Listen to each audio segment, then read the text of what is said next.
ಶುಭವನ್ನು ಹಾರೈಸಿ ಬಂದಿರತಕ್ಕಂಥ ನಾವೆಲ್ಲ ಅಕ್ಷತೆಯನ್ನು ಹಾಕಿ 100 ವರ್ಷ ಕಾಲ ಶುಭದಿಂದ ಬದುಕಿರಿ ಅಂತೇಳಿ ಶುಭ ಹಾರೈಸಿ ಬಂದಿರತಕ್ಕಂಥವ್ರು ಇವತ್ತಿನ ದಿವಸ ದುರ್ಘಟನೆ ಏನಪ್ಪ ಅಂತಂದ್ರೆ ಮದುಮಗ ಹಾರ್ಟಾಗಿ ದೇಹವನ್ನು ಬಿಟ್ಟಿದ್ದು ನೆರೆದು ಬಂದು ಹರಿದು ಹೋಯ್ತು ಅನ್ನೋ ಹಂಗೆ ನೆರೆದಿರ್ತಕ್ಕಂಥ ಜನ ಎಲ್ಲ ಅವನ ಅಂತ್ಯಕ್ರಿಯೆಯನ್ನು ಮಾಡಿ ಹೋಗ್ತಕ್ಕಂಥ ಪರಿಸ್ಥಿತಿ ವಾತಾವರಣ ಇವತ್ತಿನ ದಿನ ಮೂಡಿದೆ ಅಂತ ಕಾಣುತ್ತದೆ.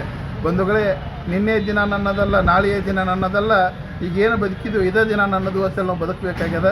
ಇಂಥ ಪರಿಸ್ಥಿತಿ ಒಳಗೆ ಒಂದು ಉನ್ನತವಾಗಿರ್ತಕ್ಕಂಥ ಉತ್ತಮವಾಗಿರ್ತಕ್ಕಂಥ ವೈವಾಹಿಕ ಜೀವನವನ್ನು ನಡೆಸಬೇಕು, ಉತ್ತಮವಾದ ಸತಿಪತಿಗಳಾಗಿ ಬದುಕಬೇಕು ಅಂತಕ್ಕಂಥ ಮಹದಾಶೆಯಿಂದ ವೈವಾಹಿಕ ಜೀವನಕ್ಕೆ ಹೆಜ್ಜೆ ಇಟ್ಟಿರ್ತಕ್ಕಂಥ ಯುವಕ ಹಾರ್ಟ್ ಅಟ್ಯಾಕ್ ಆಗಿ ತೀರ್ಕೊಂಡಿದ್ದು ಬಹಳ ದುಃಖದ ಸಂಗತಿ.